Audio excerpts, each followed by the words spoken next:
Get ready to kick back and enjoy some quality you time. Welcome to the Do You podcast. Hey, my name is Mike Byron. I'm the host of the Do You podcast and the creator. And I've got Christopher Leyva here from Falling Doves. My friend Chris, why don't you tell us a few words about yourself? Thank you for having me, Mike, and being so formal. Well, since we're talking formally, my name is Christopher Leyva. I'm founder of a company called Black Cherry Music Group that deals with different levels of the music industry, from concert promoting to artist development, all the way out to product manufacturing and brand marketing, besides the rock and roll, which is the real love of why I do things, Mike. Hey, just for the audience, because I don't think they know me very well, and how I know you is we used to be in a band together, right? Right. Michael and I met at this bar where you go and pick up other people on dates. We met through an ad. We were looking for a drummer. Mike was one of the gentlemen that responded. And you know what I like, Mike? I remember from the first email conversation, he was very professional, very direct about what he wanted with the band. I think you even had a schedule set up. And I was like, okay, well, this guy's going to work. And I remember you actually did your work with the tracks, which at that time, you know, when you're younger, you're doing a lot of weird stuff with music. As you get older, you actually simplify. But yeah, man, you wrote a lot of the notations with the drums that we were doing at that time. And it was fun. It was like experiencing Stuart Copeland from The Police playing. I've always said that to you about your style of playing. It was always very enjoyable playing with you. Cool. I would say the same about you. Well, that's debatable. But go for it. All right, Chris. So why don't you let the audience kind of know who you are? Like, where'd you grow up? And how did you get from a little bio about me? Okay, a little kid to actually becoming an adult and an entertainer, starting to perform? Well, I think most of us in the field have started entertaining family, you know, at dinner parties or unwanted entertainment, whether they wanted it or not.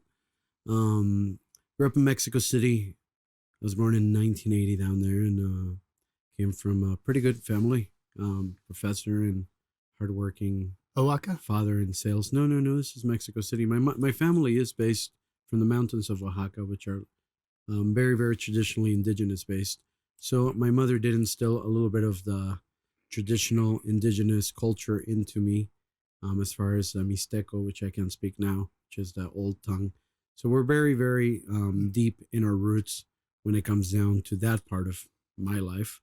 Around 8 years old, I moved to the United States with my father as he was looking for better opportunities for himself, and studied out there with him. Him and I kind of came up, as you would say, together, working, you know, me staying in school out of trouble, him working, you know, 3 jobs to keep us afloat. It was a very interesting change of dynamic because, you know, in Mexico, you have 2 mates, you have people caring for you. When you go up to this, when we got to the United States, it was a massive change to not having anybody pick you up at school or having. So it was. I was very blessed. I think that I had to figure out my own life at a very early age. I had to get myself to school on my own, feed myself, take care of myself, and ultimately, you know, it was preparing us for the musician life. Studied in San Diego, did all my schooling out there. To be sincere with you, I don't think I touched an instrument on a serious note till I was about 16, 17 years old. So I started later. I've always been attracted to music. I've always listened to really good music. But that's what started my journey, started with the guitar. And again, I think I've always tried to find nexus, or you would say some type of thing to keep me out of trouble. You know, I always knew that I was very trouble prone. And when I say trouble prone, you know, we're all addicted to bad things. So I think I've always pushed myself to either work in positive environments to keep me from, you know, coping negatively with self-destructive behaviors. There you go. There you go. I wish I could say the same. Yeah. Yeah. Yeah, so it was great to have the opportunity to get to know you, because at that point I really hadn't gotten into the level of, you know, we had merch going and you've got studio time booked and you've got gigs coming along, and it was really a step up for me professionally. And you've kind of taken that and gone well beyond where we were back in the day. And you just recently got off a tour, didn't you? Well, going back into that whole question, I just don't think that a lot of people ever, in any type of business or personal situation that you're in with a lot of people sometimes, like the gentleman that owns this place, you can meet individuals and you can call them either visionaries or crazy, but it's just, I think some people see the bigger picture. And I think at an earlier age, when I was doing things with you, it was so hard to kind of corral everybody to see what you're doing or where you're going and where you're headed. And it's interesting, man, but you end up journeying that it is kind of a solo journey, but eventually you start meeting like-minded people. When approaching the studio, I told you that everybody that I met, from Ben, the gentleman doing the camera, and everybody is just, it's always a joy when the people are here because they enjoy being part of it. They're not just here because they feel like they have to, right? Yeah. It's a great vibe. Yeah. And what it does is and that's the element with any type of business that you get into. For me, I've had to be a little bit cutthroat with that, with any production, videography, tour, recording, project. I don't care if you produce the Rolling Stones. I really don't. If you don't want to be here and you're not, I don't expect you to be in love with the project, but if you're not enthusiastic about it, it's just better not. It's better for you to pass on it. I would rather have an engineer that's hungry, that wants to work, that wants to learn from what I have to offer, right? Because it's going to transcend into the work and the craft, and people can tell when you sell them junk. They can say if there's no passion in it, they don't buy it. So going back to the tour, finished. Right now, what we're working on is we're doing a virtual world tour. As you know, the state of affairs with the world is on hold. But for us creatives, we have to continue putting out content and video and taking care of the people that keep us on the road and giving them content. I've made a personal commitment to all the fan bases that we have around the planet to create custom-made content for them. And I still have not, up to this point.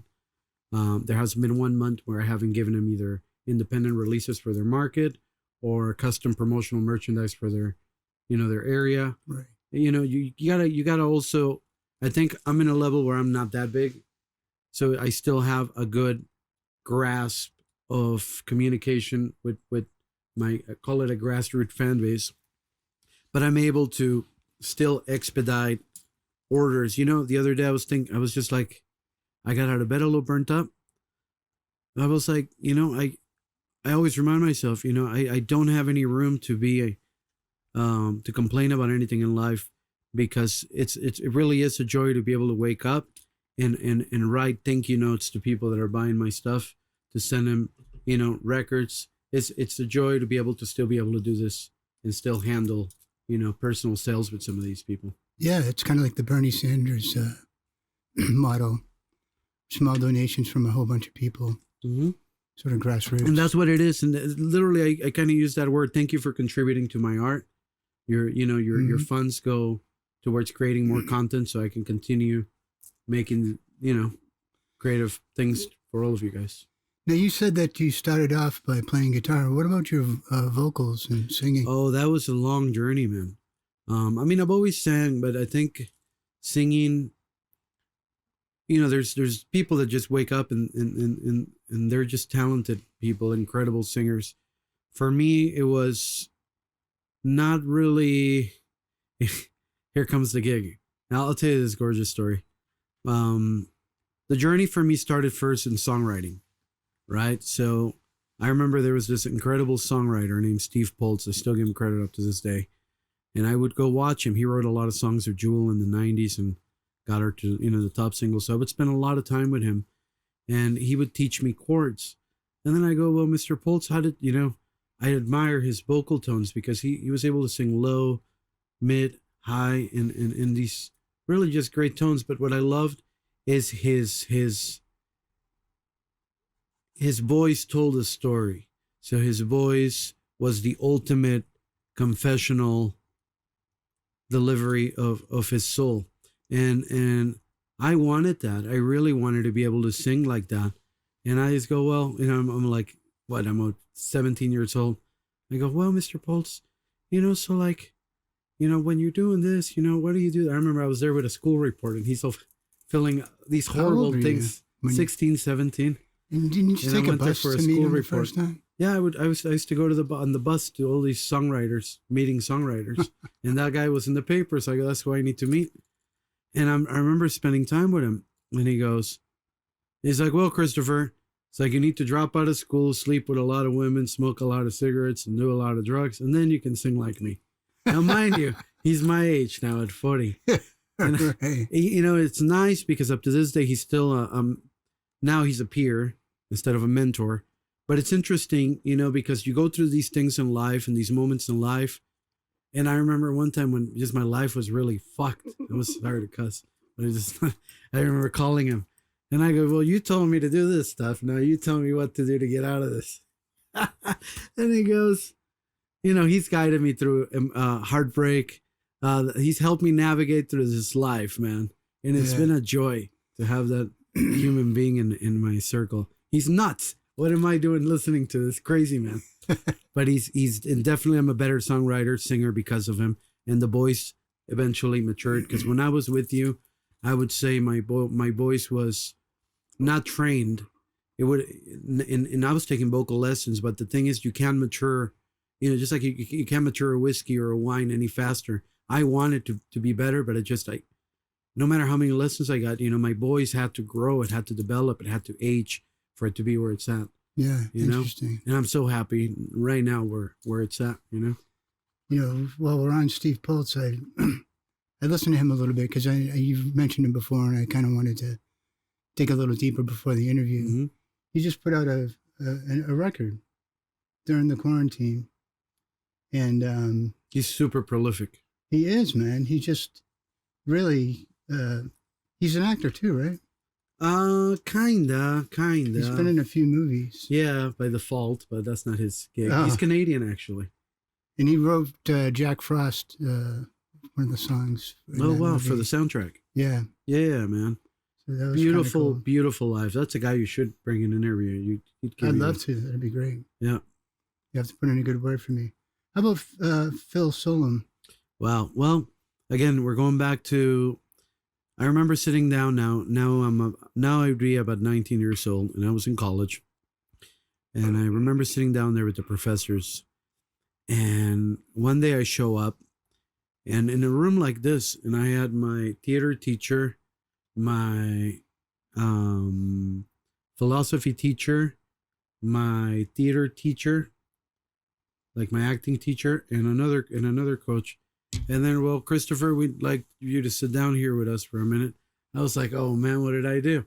You know, because I know that I was always chronically late going to class, but that's because I was playing guitar with the kids outside, right? So there I am hanging out, and well, they're like, we're each going to talk to you, and you know, we just want you to just think about what's going on, but we don't want you to be scared. And the first teacher goes, well, you know, as your theater coach, you know, you really don't want to do acting. I can tell that's not what you want to do, but I know that you're very passionate about what you're doing, and I just don't think that school is what you need to do. You need to go out and just be in the world now. Start, you know, just seeing the world and discovering the world. Same thing with the philosophy teacher, you know. And one by one, they basically told me I needed to leave school and go focus on music. And the best piece of advice I got from the theater teacher, because he goes, you need to go and find the best songwriters, and that's who you need to be with. Whoever does whatever it is that you need to trade, you know, learn with. Yeah. You're You're not going to learn that here, Christopher. You're not going to learn that at the school. That's pretty ballsy to tell a student that. Well, imagine how I felt when I left that day. I was like, it felt like, did I just get dumped by the school? You know, and I did. And so I started writing to, you know, like the albums, I look in the back, find an address, and I'd write to these different singers and musicians, right? Cool. And, you know, the Rembrandts were a band I liked listening to. I said, well, let's write to them. And the guy writes me back, and he allowed me to come and intern with him. And eventually we became really good friends, just like with Steve. And the thing is, I was just always so passionate and very enthusiastic about not just songwriting, but recording, audio recording, you know, microphones, you know, just, I've always observed sound in a different way than people do. I'm very sensitive. I don't listen to television at home. I don't even have the radio on. I have it quiet. There's a lot going on in your head. That, and I like to take care of my ears, because when I'm making records, I'm very, I use my ears in a studio. Actually, before I put a mic, I place my ear where I kind of hear the piano. If I hear a piano, I'll go around the room and play some stuff. It's just, passion with these different things. And I think with these people, I don't think they probably would get people asking them silly stuff about different things. And I think, more on the technical side of it. And I think I probably triggered something in them that made them remember when they were younger and why they fell in love with music. Yeah. And one of the biggest lessons I've ever received was that you always have to, from these incredible human beings, man, I've always made time for people that want to learn stuff from me. I always make time for people. I always have. You have no idea. I do have an idea a little bit. Because, incredible amount of guidance and love I got from these people. Yeah. Oh, that's awesome, man. And everybody kind of needs that, It's not very common in our field, though. It's not. It's not. It's not. But you really took me under your wing and taught me how to dress and how to act and how to pick up your toys after the game. It was branding. And what we were doing is we were, selling something. So if I'm promoting and marketing something, everything kind of had to have a feel. Right. And it did with Black Cherry back in the day. Yep. What about Ben Walker? Did you ever? Is it Scott? Or Butch Walker? Butch or Scott? Walker. Or Scott? Butch Walker. Butch Walker. Wow. Did you ever write him? Oh, well. Remember we were talking about fighting with people. So what happens is eventually you start making your way up the ladder and you start doing your stuff. And eventually, especially in Los Angeles, people will always have excuses about different stuff. And of course, mind you, everybody can say what they got to say. But I would come, I grew up in Chula Vista, and in Chula Vista was a gang-related area, which meant that if you mouthed off, you had to back up whatever you were going to say, or you're going to get your face punched in. And if you were going to lie, you still had to back up your lie, or you're going to get your face punched in. That's just a gig. Right. So moving to Hollywood, I wasn't always trying to pick fights with people, but I would catch people on their baloney, and I would literally call them out publicly. This is before the social stuff. Yeah. So with a lot of these characters, and when I'm not throwing names here, there were certain situations like that. And I would go, I remember playing this cancer benefit, and the guy just flaked out, and he was supposed to be the star of the gig. You know what I mean? And I admired this guy as a songwriter and a musician. And I go, dude, you have like way more money than me. You could at least wrote a check down if you were not going to show up. I didn't book you, but that guy made your career. The guy's throwing this fundraiser. But beyond that, that's where I was going with it. I think you always have to be grateful. But with that gentleman, as a musician, producer, songwriter, and composer, probably one of the best performers I have ever seen in my life. I was listening to him last night. But you got to watch him live. I will, for sure. It's just, I've learned a lot from him in performance. And when you're opening up shows and seeing these different things, you pick up stuff. Yeah, you pick up stuff because it's competitive. It's competitive. And when you have a showman, that guy's a showman. And they don't make a lot of showmans anymore. So when you have a showman, man, he puts on a show. And that's what I got from him. That's what I learned from him. Well, it's an incredible showman. Listening to him, and I forgot that I was listening to him. I just was out in another room, and I heard his voice, and I'm like, is that Chris? Did I put on Chris? There's DNAs within all of us, man. Yeah, you guys have this growl, sort of airy vocal. What's funny? I used to, like now as I've gotten older, I was at this, eating at this restaurant with this girl, right? And they were playing this song on the radio. And she goes, that's you on there, isn't it? I go, no, but I take that as a compliment because that's one of my, that's one of my. Butch? No, it was Danny from the Rembrandts, the other Danny. Oh, okay. And for me, that guy's just an incredible singer. So, I don't get mad, man. It's lovely. It's lovely to get any to be able to be compared to like your. I was wondering idols. how you're going to take that. Oh no, man! No, I love it. I love it. I love it because I think you get music is one of these things where you get so ingrained in the DNA of these people. I mean, you can decompose any human being in the field. You get Prince. We're gonna decompose him. You got James Brown in him. Even though he'll hate to admit it, there's a little pinch of Michael Jackson in him. There's a little Richard in him. There's a little Chuck Berry. There's a little Jimi Hendrix. Does that make sense? Yeah. It's our DNA, man. With you, I hear a little bit, or I see a little bit of Elvis Presley. Yeah, no. Did you ever? Elvis though, but no. Did you ever consciously were aware of that? Like the stances you take on stage and.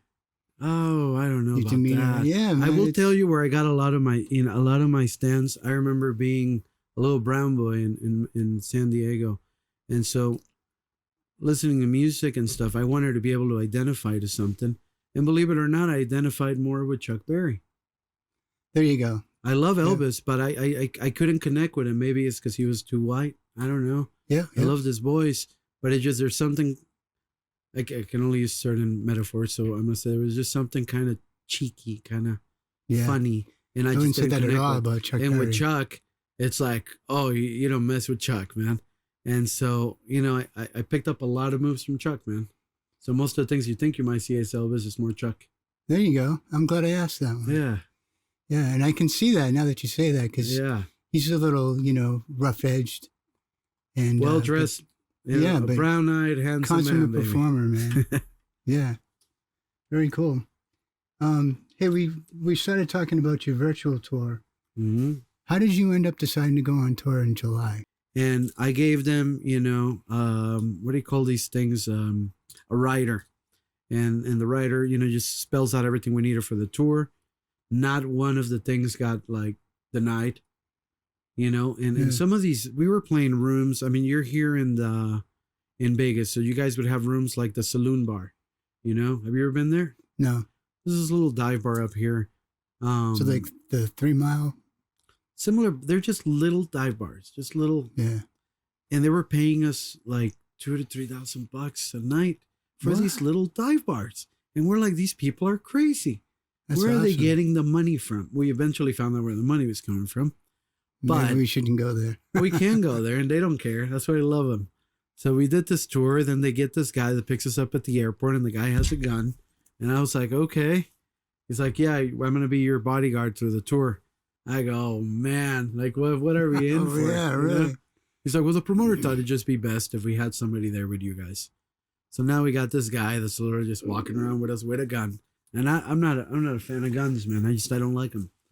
I don't mind playing with him here and there on my own in the woods, but just having it in my home and things like that, I don't like that. Yeah, and having somebody dangerous. There with, because drinking can get in the way. Somebody could get angry. Somebody could take something else wrong, and it can just get way out of hand. Who's the Wall of Sound guy? Phil Spector. Right, you could end up like Phil. Yeah, you could. Yeah. You could. Sounds like things got a little crazy. Yeah, man. Well, but X-Rated, who owns the studio that we're in, he's got security that travels with him too.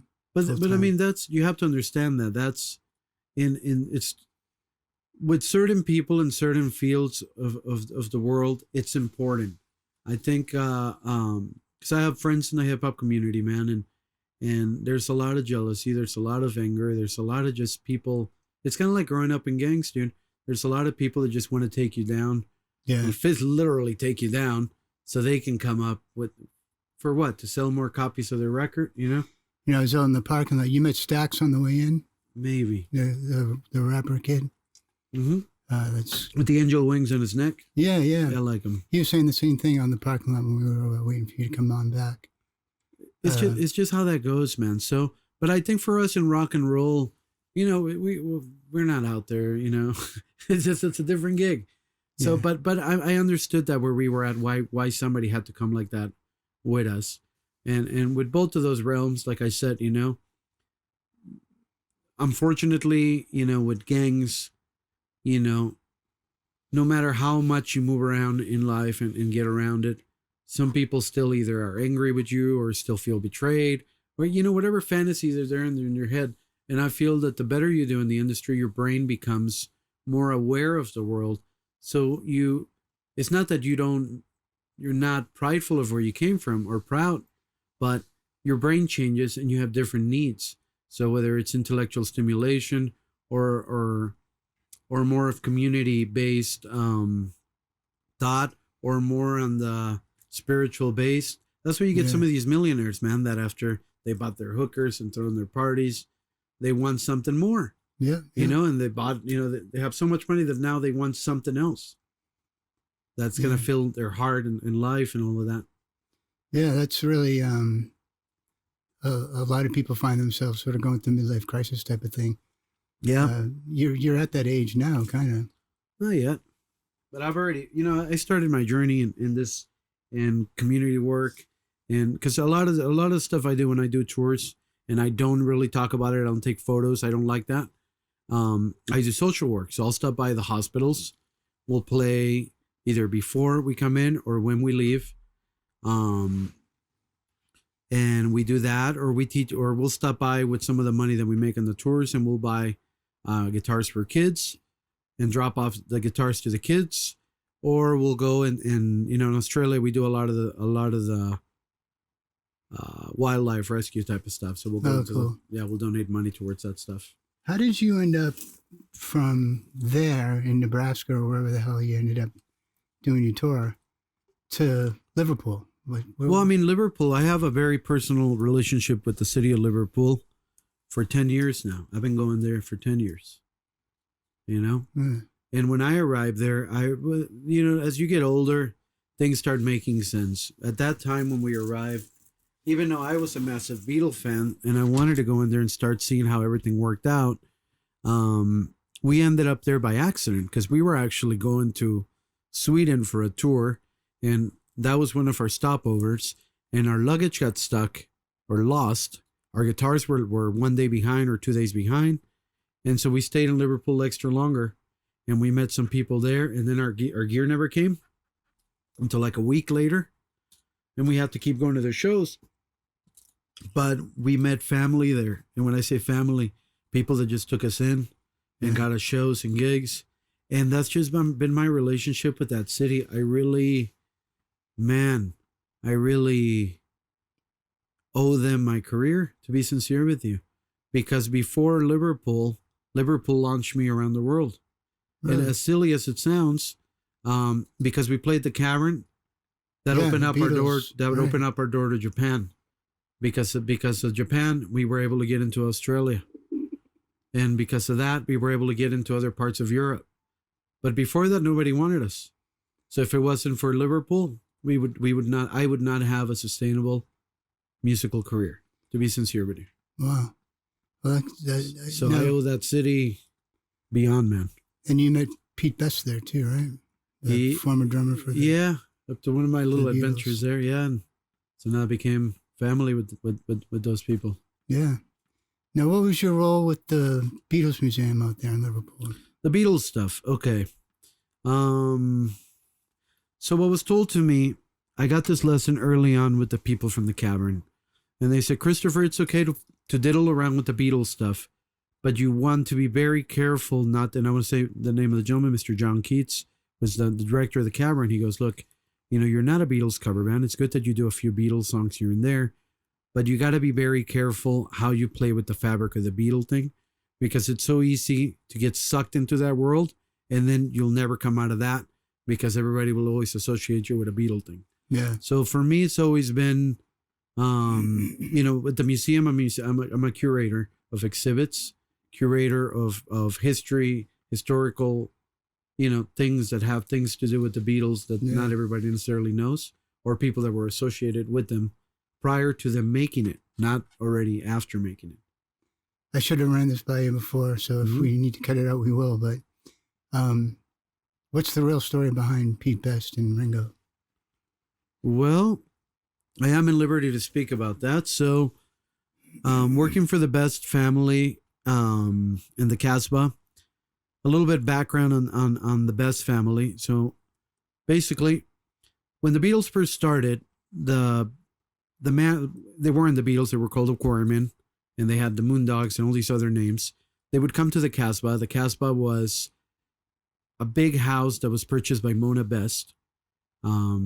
She actually gambled all her jewelry, and made enough money to buy that house, believe it or not, put all of her life savings into this horse called Never Say Die. And with that money, she bought this gigantic mansion in a really high-end area of Liverpool. And even her husband left at her because he goes, "Oh, you're never going to buy a house." She's like, "Watch. That's going to be my house," she said. And she saw that house. She bet all her stuff and bought that house. And eventually she wanted to set up like an area for kids to come and make music, because at that time there was only jazz and different clubs like that, right? Right. So she opened up this rock and roll club, coffee shop. That's what we're going to call it. And all the kids from around the neighborhood would come over and want to play and set up.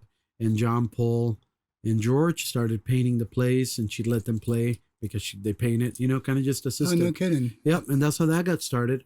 And eventually the Beatles needed a drummer to go to Germany, and they also needed a bass player. So my passion is actually with Stuart Sutcliffe, which is the original bass player of the Beatles. That's always been my I didn't know they had my favorite Beatle. Yeah. No kidding. Yeah. So Stuart was the original bassist. Without Stuart, they wouldn't have never wore leather jackets. They would have never worn, the sunglasses or the cool vibe in that era. Yeah. They would have never gotten the name the Beatles, because he gave them that name. They would have never had the styling. He was their stylist and their early booking agent. So eventually they ended up going to the Casbah. They knew that Mona had a son to play drums, and then they knew they needed a drummer. They didn't like Pete because Pete had a lot of chicks. He always had the best pull on the chicks. He was a really good looking guy. I said, yeah, the guy worked out in that era. He was a boxer, Right. So you can imagine he was very well fit. He's still very well fit up to this era in his life. And so he ends up. Is he married? Yeah. Same lady that he's had since the Beatle days. No kidding. Beautiful, beautiful lady. And so they end up going out to Germany. They played all these different shows. They came, they killed it in Germany. That's where they became a great rock and roll band. And then they came back to Liverpool.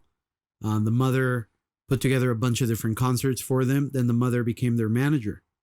The mother bought them their van. The mother gave them money for funding for the equipment. And eventually down the road, Brian Epstein came into the picture. He wanted the Beatles really bad.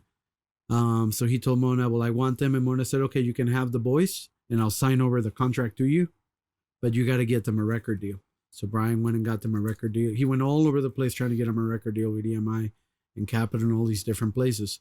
So basically, Brian started seeing how much control Mona had of the Beatles. So he wanted her out. And the only way to kick her out was to kick her out and Pete. But Pete was actually handling a lot of the books and contracts. And this is not just stuff I'm saying. I've seen the paperwork. As a curator, I get to read a lot of this stuff. And every time I'm sitting in there going through papers and stuff, I find new stuff that just goes, whoa. And I literally come by, I go, "Hey, how come people don't know about this?" Well, we're in liberty to release certain stuff. Some stuff we're not, Right. And like I said, the stuff I'm allowed to say is just to continue with that story. There was a contract. And the screwed up part about this is, all the Beatles were brought in to sign this record. At the Casbah, they brought in the original contract. Okay. And it said, basically we sign over the Beatles to Brian Epstein Enterprises, NEMS, which was his company at the time. And they all signed. Okay. The next day, Brian Epstein did the same exact meeting with the other three remaining Beatles, separately without Pete, on a separate management deal, besides the contract that he had already signed. Oh, jeez. So there was 2 living contracts, okay, 2 existing contracts. So basically, Pete was still a member of the Beatles in this contract, so he had to rub him off somehow. The day of the recordings of the first recordings, George Martin had said, Pete can stay in the band. And you can see the stuff online. Pete can stay in the band. I never said he had to be kicked out. He's just not apt to where recording is. And if you're on the other side as a producer and engineer, we need to get the stuff done. I don't have time to sit this guy and teach him how to record in the studio. I got to get those recordings done because I have deadlines that have to get turned into the label. That's just what that is. So it wasn't a personal thing. He just said he's just not going to pick it up. They tried it in the audition. He just did not make the cut. Yeah. And they brought in a professional studio guy, and the Beach Boys did the same thing. Dennis never played on any of the albums. He played live. Yeah, It was the same exact deal, identical deal. Bernard Purdy Huh? was one of the drummers that sat in for the Beatles as well. I've heard that. I don't know what song it would have been, but It was a few of them, actually. I think it was off of Revolver. interesting. But at Berklee College of Music, same type of idea. We were down in we had a drummer's row. It was just as, Yeah. we were in the lower floors of the building, and I just walked by a room, and there's Bernard Purdy with a room full of kids. Teaching him stuff? He just plays and talks at the same time. Yeah. Man. It's really amazing. But he had mentioned, Playing with them at playing some with point. them and on records and wasn't able to. It's interesting. Yeah, I've seen take some credit. interviews there. And the ending of that, like I said, they're sitting in there and the day before, or I think it was either the day before or the day of the recording, Brian sent a message to Pete and said, "Hey, Pete, we'd like you to come in here to the office before you report to Abbey Road to record with the boys." So he showed up. The boys were already at the session with Andy White. Okay? That's the drummer. Yeah, the studio drummer that was playing on the tracks. And is there Andy or Alan White? I think it's Andy. Either way, there they are with the new drummer. He's not joining him. He's just on the recording session. Yeah. Right. And Brian's sitting there grim looking at Pete. He goes, "Well, this is going to be very difficult, Pete. There's no easier way to say this, but the boys want you out. If you accept, here's the paperwork. You can resign today, and I have other bands, if you're interested, that I can probably place you to start working in." Because Brian saw that he couldn't throw away this guy either, because he was very good looking, he had talent, and he was good. But he don't want to just let go of talent. Brian was a very smart man. So he wanted for Brian to invest money and make another band based on Pete Best immediately. What is that telling you? This is just, I don't know. He wasn't bad.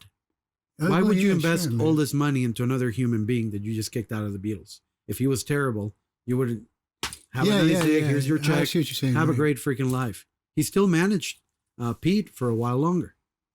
And Pete ended up developing his own career and having his own Well, thing. that's a different story. I mean, so now you got to understand, So now, looking at the legal term now, because we've had attorneys look at that legal document.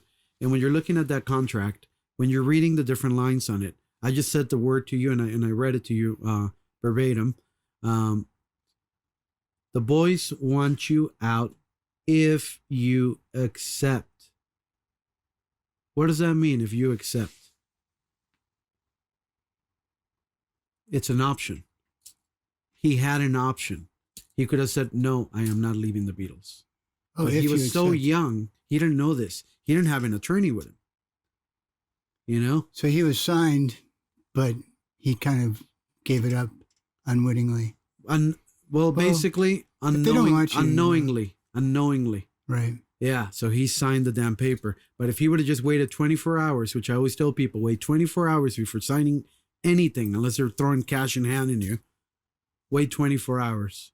Have somebody professional look at it.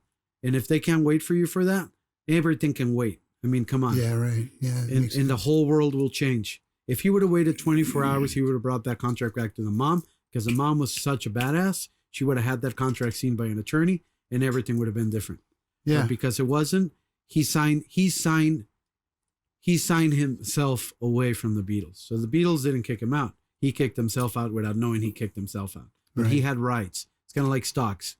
The stocks can't sell themselves. You got to return them. And he returned his own stock. Interesting. Mm-hmm. That's how that ended up. And then Ringo came into the session that same day, and Ringo wasn't allowed to play. Ringo doesn't play on that album, on the first album. It's still and Andy White. No kidding. So there you go. We were talking about earlier before we came to the interview. We had talked about some of your, if you're on a desert island, what are the top 3 records? And you had said Brian Wilson's Pet Sounds. Oh, yeah. Really Beach Boys. Yeah. And then you also said Butch Walker, which I can hear. And then you also said Jeff Lynne. Oh, yeah. Wow, I go crazy listening to And you didn't say Jeff the Beatles. Lynne. No, I love the Beatles, but it's like, I'm Mexican. Just because I'm Mexican doesn't mean I want to eat meat and cheese burritos every day. You know, I think now for me, the Beatles are part of my DNA. So I don't crave them. I don't have to have them. Now, Brian Wilson, I can hear a lot of the layering and the Production. textures and production stuff. You know, I was giving a lesson to one of my engineers in Liverpool about Phil Spector and Brian Wilson. You know that Brian Wilson was a massive Phil Spector fan. He wanted to be Phil Spector. But you know what Brian did? He took it one notch higher than Phil. Because by the time Brian came in, there was better technology in recording. And Brian was able to separate layers and recording it at even bigger levels than Phil ever imagined. And Phil was not an engineer, and Brian was. I didn't know that. Mm-hmm. I'm kidding. Yeah. So when you're dealing with two different worlds like that, I mean, I think what Brian did is Brian perfected the tonalities and sounds of things that whatever Phil did, Brian perfected it. And it kind of emboldened him to, well, it sort of set him on a path of going down his own solo career as well, right? Yep. To some point. You're part of Falling Doves, but you really are Falling Doves in a sense too, aren't you? I always tell people this, you know, branding wise, the Falling Doves are me, myself, and me, the bass player and the drummer, right? But the reality is Falling Doves is a collection of professional touring musicians. It's always been that. It was always that from day one. Like Jefferson Airplane or something, you know?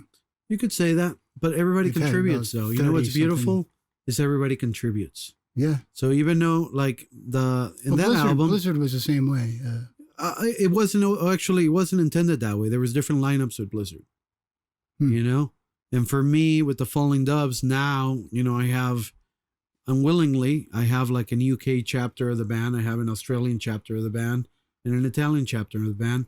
And I just mix and match pieces based on the tour or the material, you know?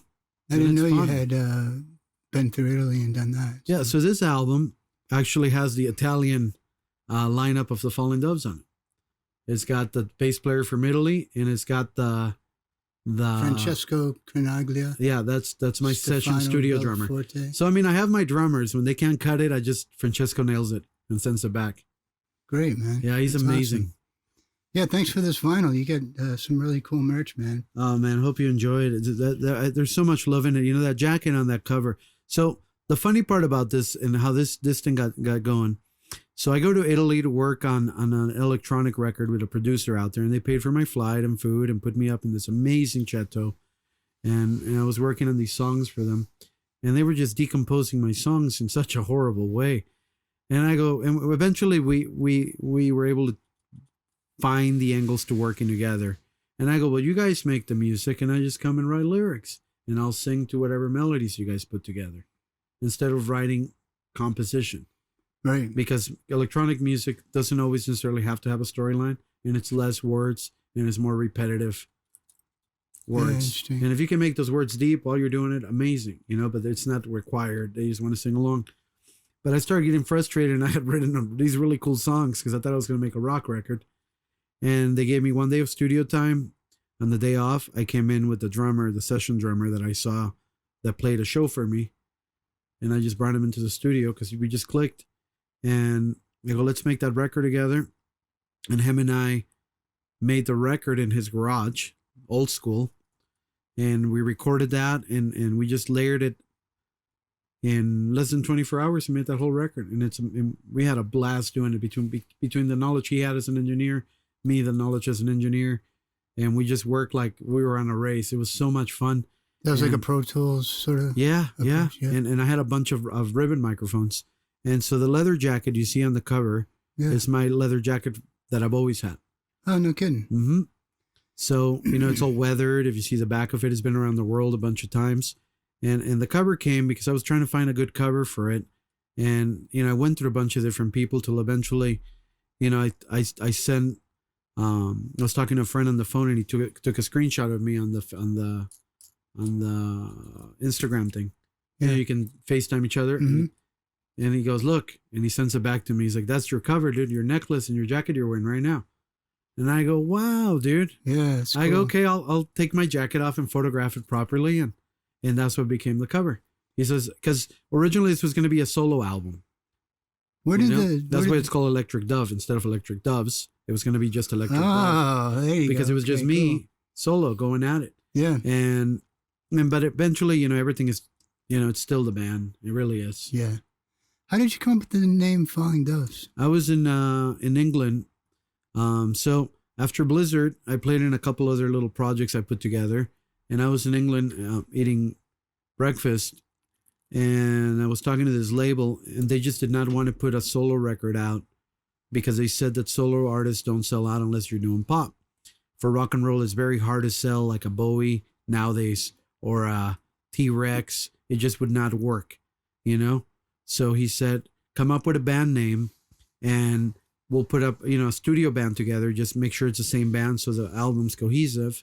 And I was reading this newspaper and he wanted an ultimatum. He wanted, like I said, some of these people just want something then. And I go, okay. I was reading this newspaper. It was a Hindu Times. And I flipped through the page and there was all these doves that were falling all over Italy. And the headline was Falling Doves All Over Italy. And I go, okay, well, the name of the band's the Falling Doves. He goes, okay, well, I like that. I go, there you go. That was it. And that was the birth of the Falling Doves. Cool. And how about Blizzard back in the day? Where'd that come So we were playing with a Beatle guy, Tony Sheridan. So that's what I was trying to tell you, that throughout my life, I've been in these situations with Beatle-related people from their history. Whether I never asked for this stuff, it's just it happened. And so we were playing this place in San Diego. It was like one of those Shriners Lodges. And it was a Beatle festival. Believe it or not, our very first show was a Beatle festival. And there we are playing this show. And Tony Sheridan, which was the guy... As I recall, and I'll interrupt you, didn't you kind of lie to... Yeah, so I'll tell you that story. So we needed a demo. And so Tony Sheridan was the guy that when they got to Hamburg in Germany, he taught them how to perform, showmanship, how to be on stage properly, how to plug in your stuff right, how to look good on stage. And so when we played in the States, I had this album called Backbeat from a soundtrack about the Beatles. And then I recorded that onto tape and sent that as our audition tape because it was so like far off. It didn't sound like the Beatles. They don't listen to that because it's like Dave Grohl on the drums, Greg Dooley from the Afghan Wigs. You got the bass player Mike Mills from REM on it. And you got, can't remember the name, Mike, I can't remember his other name. But you got some guy from Sonic Youth in the band too. Or Soul Asylum. Yeah. And you got all these guys that made this Beatle soundtrack for the Beatle film. And so that's what I trimmed in 3 tracks from that. Well, you weren't even on that. No. Right? That's classic. Yeah. Yeah, man. Yeah, and we went in and we rocked it out and we got to meet Tony Sheridan and he loved it. And I remember we start playing and everybody left the room because we were so loud. And he comes in. I go, how was that, Tony? He goes, sounds like a fucking blizzard. Can you go get me some Coke? I'd never seen cocaine then. Yeah, right. Yeah. But we took him to go find it. Yeah, no kidding. Yeah, and that's how Blizzard started. And there's something about, you're always, that's emblematic of Chris. Yeah. Christopher Leyva.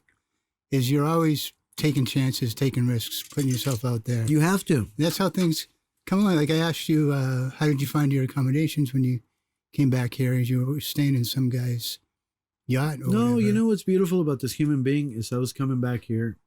And I mean, I have a room at my father's house. I redid his whole house.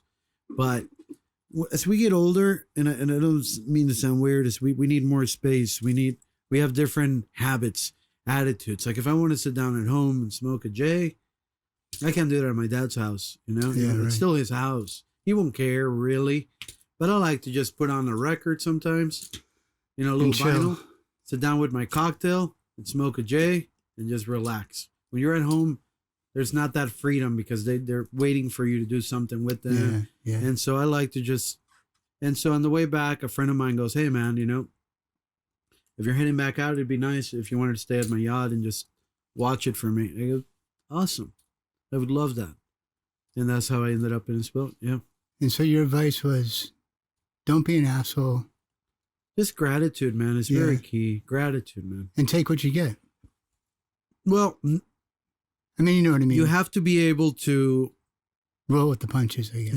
But when you're accepting stuff too in our field, you have to know when something is genuine from the heart, and when it's when it comes with strings and favors, when they're gonna hold it up on you down the road. So you have to be very picky where you take a hand and where you don't. Yeah. That's it. Just identifying because everybody here is out for something, man, in the industry. But I think I experienced that on the tour a few years back when I went out with you. Mm-hmm. That was basically, looking back on it, it was don't be an asshole, and you got to be flexible and roll with the punches. And we're all gonna have fun. And we're gonna have fun. It's fun. Yeah. This is a fun gig, man. It was fun for the most part. I mean, there were some ups and downs, but that's how it is. Yeah, I mean, you got to kind of roll with it. Yep. Hey, we're gonna kind of wind it down. It's getting to the end here. Is there anything you want to? Well, actually, let me back up and ask.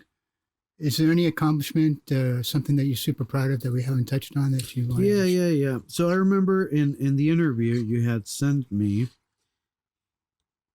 there was a part that really resonated with me. That on the points. Let me see. Sorry, I have to go back to your notes. Okay.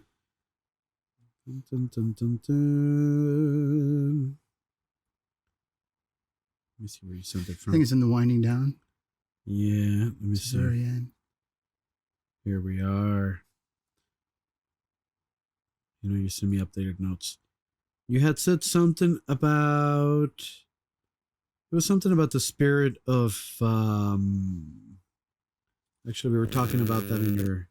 You were showing me in your keynotes a second ago. So it's basically how to... We're just going to leave it like this. Just leave it as a good takeaway. Being optimistic and... just having the spirit of getting up and keep going and moving forward. It's resiliency that we're talking about. Yeah. So what I wanted, a lot of defeats out there. So what I wanted to do with resilience is this. You're going to go through a lot of very dark parts in this industry, but I will say that the highs will always outdo the lows. This road is a very difficult road, man, because it really is not for everybody. It's very lonely. But you have to fall in love with yourself in the aspect that you have to remember that you're on your own journey at the end of the day. Yeah. And we all have this in nature, this animal craving of togetherness and community. But at the end of the day, as we're going on in this field, the resilience part is a big, important part, man, because you're going to lose relationships. You're going to lose friendships. You're going to lose family members. And you have to keep going. Either you get on or you don't get on. And that's all there is to it. And if you stay behind, you're going to regret it. So, there's a price to doing you. I mean, there's a great reward. And that's what we always tend to focus on. But the reward is just, harvesting seeds of love, encouragement, development, education, philosophy. So hopefully one day when you're an old man, and even if it's not you that sits under the tree of these beautiful lives you've been able to cultivate, they'll be able to provide that to another human being in gratefulness to what you've been able to do for them. And that is the greatest gift. So resilience is a big key. And, I just want to tell people, just make sure you just stay on it. Stay on it and believe in yourself. And sometimes nuts is going to make sense. Sometimes you're going to go, why am I even doing this? Yeah. Why did I do this? But I promise you that the highs will always outdo the lows. Well, that's a great way to wrap it up. Yep. I really appreciate you coming, Chris. It's been great to have you on the show. Hopefully we'll have you back again soon. Thank you, man. I love you, man. And I'm very proud of you because with you're an example of great resilience, man. Through your personal battles that you've been out there, you still continue to push forward, man. Well, thank you. And some of the stuff has been heavy, man, but always count on me with anything. And thank you for having me. Absolutely. All right, folks. So come on and tune in for the next episode. There's another one coming soon. Thanks for sitting with us today and listening in to Chris Leyva's interview. Thank you for joining the Do You podcast. And thanks to our special guest for joining us today. Not done doing you? Well, I'm your host, Mike Byron. Until next time, buckle up, keep your hands on the wheel, and remember to do you.